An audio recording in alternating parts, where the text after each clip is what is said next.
Assalamualaikum warahmatullahi wabarakatuh. Selamat siang semuanya.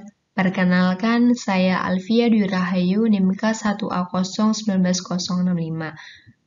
Pada kesempatan kali ini, saya akan mempresentasikan materi tentang biomasa.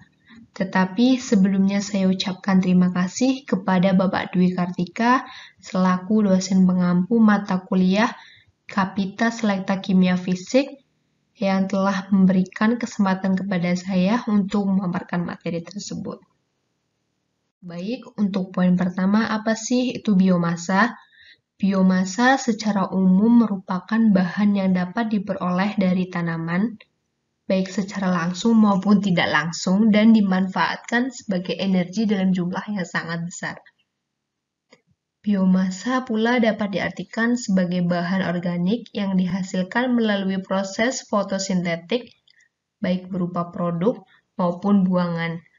Selain digunakan untuk tujuan primer, contohnya itu ada serat, bahan pangan, pakan ternak, minyak nabati, bahan bangunan, dan sebagainya. Biomasa juga dapat digunakan sebagai sumber energi atau bahan bakar.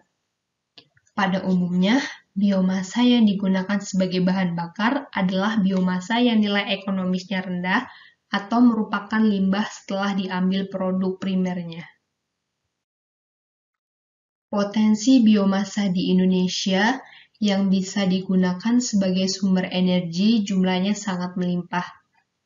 Limbah yang berasal dari hewan maupun tumbuhan semuanya memiliki potensial untuk dikembangkan. Tanaman pangan dan perkebunan menghasilkan limbah yang cukup besar yang dapat dipergunakan untuk keperluan lain seperti bahan bakar nabati. Pemanfaatan limbah sebagai bahan bakar nabati memberikan 3 keuntungan langsung, di antaranya yang pertama, peningkatan efisiensi energi secara keseluruhan karena kandungan energi yang terdapat pada limbah cukup besar dan akan terbuang percuma jika tidak dimanfaatkan. Yang kedua, ada penghematan biaya, karena seringkali kita membuang limbah tetapi bisa lebih mahal daripada memanfaatkannya. Yang terakhir, mengurangi keperluan akan tempat penimbunan sampah karena penyediaan tempat penimbunan akan menjadi lebih sulit dan mahal, khususnya di daerah perkotaan. Selain pemanfaatan limbah, biomasa sebagai produk utama untuk sumber energi juga akhir-akhir ini dikembangkan secara pesat. Contohnya ada kelapa sawit, jarak, kedelai yang merupakan beberapa jenis tanaman yang produk utamanya sebagai bahan baku pembuatan biodiesel. Sedangkan ubi kayu, jagung, sorghum, sago merupakan tanaman-tanaman yang produknya sering ditujukan sebagai bahan pembuatan bioetanol. Selanjutnya ada jenis-jenis biomasa. Yang pertama ada biogas. Biogas merupakan gas yang dihasilkan oleh aktivitas anaerobik atau fermentasi bahan-bahan organik termasuk diantaranya ada kotoran manusia dan hewan, limbah domestik atau rumah tangga, sampah biodegradable atau setiap limbah organik yang biodegradable dalam kondisi anaerobik. Kandungan utama dalam biogas adalah metana dan karbon dioksida. Biogas juga dapat dihasilkan dari biomasa untuk membangkit listrik, dan sistem gasifikasi pada suhu tinggi mengubah biomasa menjadi bahan bakar gas. Kedua, ada biodiesel. Biodiesel merupakan bahan bakar nabati untuk aplikasi mesin atau motor diesel berupa etil metil asam lemak atau fatty acid methyl ester yang terbuat dari minyak nabati atau lemak hewani melalui proses esterifikasi atau transesterifikasi.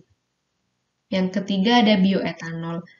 Bioetanol dibuat dengan teknik fermentasi biomasa seperti umbi-umbian, jagung, tebu, dan yang akan dilanjutkan dengan proses destilasi.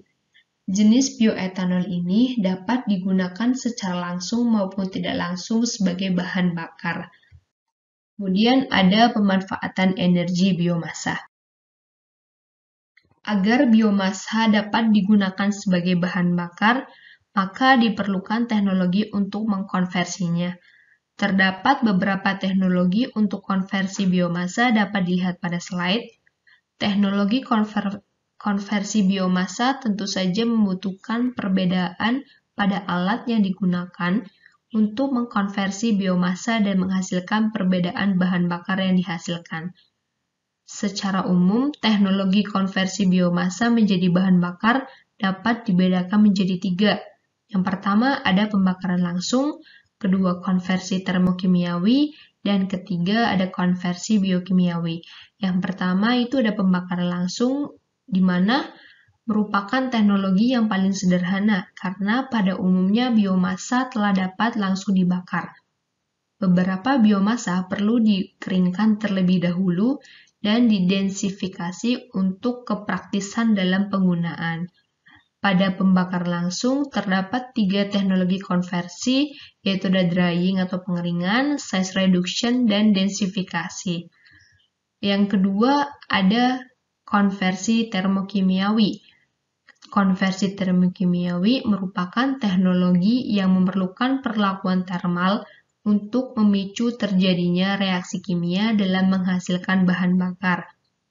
Pada konversi termokimiawi ini terdapat 5 teknologi konversi. Ya, antara lain yang pertama ada direct combustion, kedua pyrolysis, ketiga gasifikasi, keempat liquefaction, dan yang kelima ada co-firing. Dan yang ketiga itu ada konversi biokimiawi, di mana merupakan teknologi konversi yang menggunakan bantuan mikroba dalam menghasilkan bahan bakar. Pada konversi biokimiawi ini terdapat 2 teknologi konversi, yaitu ada fermentasi dan anaerobic digestion. Konversi biomasa. Pembakaran langsung ini terhadap biomasa memiliki kelemahan, sehingga pada penerapan saat ini mulai menerapkan beberapa teknologi untuk meningkatkan manfaat biomasa sebagai bahan bakar. Beberapa penerapan teknologi konversi yaitu yang pertama ada densifikasi. Densifikasi merupakan teknologi konversi yang mudah untuk meningkatkan manfaat biomasa, diantaranya membentuk dan menjadi briket. Briket sendiri merupakan salah satu cara yang digunakan untuk mengkonversi sumber energi biomasa ke bentuk biomasa lain dengan cara dimampatkan sehingga bentuknya menjadi lebih teratur. Tujuannya ini untuk meningkatkan densitas dan memudahkan penyimpanan dan pengangkutan. Secara umum, densifikasi atau pembentukan briket mempunyai beberapa keuntungan. Yang pertama, menaikkan nilai kalor per unit volume. Kedua, mudah disimpan dan diangkut. Dan yang terakhir, mempunyai ukuran dan kualitas yang seragam. Kemudian, konversi biomas yang kedua itu ada karbonisasi. Karbonisasi merupakan suatu proses untuk mengkonversi bahan organik menjadi arang. Pada proses karbonisasi akan melepaskan zat yang mudah terbakar seperti CO, CH4, H2, formaldehid, metana, formik, dan asetil asid, serta zat yang tidak terbakar seperti CO2, H2O, dan tar cair. Gas-gas yang dilepaskan pada proses ini mempunyai nilai kalor yang tinggi dan dapat digunakan untuk memenuhi kebutuhan kalor pada proses karbonisasi. Kemudian konversi biomas yang ketiga itu ada pirolisis. Pirolisis adalah penguraian biomasa atau lisis karena panas dalam kurung pyro pada suhu yang lebih dari 500 derajat Celcius. Proses pirolisis menghasilkan produk berupa bahan bakar padat, yaitu karbon, cairan berupa campuran tar, dan beberapa zat lainnya. Produk lain adalah ada berupa gas berupa karbon dioksida, metana, dan beberapa gas yang memiliki kandungan kecil. Pada proses pirolisis terdapat beberapa tingkatan proses, yaitu ada pirolisis primer dan pirolisis sekunder. Pirolisis primer adalah pirolisis yang terjadi pada bahan baku, sedangkan pirolisis sekunder merupakan pirolisis yang terjadi atas partikel dan gas atau uap hasil pirolisis primer. Kemudian konversi biomasa yang keempat itu ada anaerobic digestion. Anaerobic digestion adalah penguraian bahan organik atau selulosa menjadi metana dan gas lain melalui proses biokimia. Proses ini bisa diklasifikasikan menjadi dua macam, yaitu anaerobic digestion kering dan basah. Perbedaan dari kedua proses anaerobik ini adalah kandungan biomasa dalam campuran air. Pada anaerobik kering, memiliki kandungan biomasa 25 sampai dengan 30%, sedangkan untuk jenis anaerobik basah memiliki kandungan biomasa kurang dari 15%. Kemudian konversi biomasa yang kelima itu ada gasifikasi. Gasifikasi biomasa dapat didefinisikan sebagai proses konversi bahan selulosa dalam suatu reaktor gasifikasi menjadi bahan bakar. Proses gasifikasi ini menghasilkan produk bahan cair yang bersih dan efisien daripada pembakaran secara langsung, yaitu hidrogen dan karbon monoksida. Dan yang konversi biomasa yang terakhir itu ada liquefaction. Liquefaction itu merupakan proses perubahan wujud dari gas ke cairan dengan proses kondensasi, biasanya melalui pendinginan atau perubahan dari padat ke cairan dengan peleburan. Bisa juga dengan pemanasan atau penggilingan dan pencampuran dengan cairan lain untuk memutuskan ikatan. Pada bidang energi, liquefaction terjadi pada batu bara dan gas menjadi bentuk cairan untuk menghemat transportasi dan memudahkan dalam pemanfaatan. Baik, sekian yang dapat saya sampaikan. Apabila ada tutur kata yang kurang berkenan, saya mohon maaf. Wabillahi taufiq wal hidayah. Wassalamualaikum warahmatullahi wabarakatuh.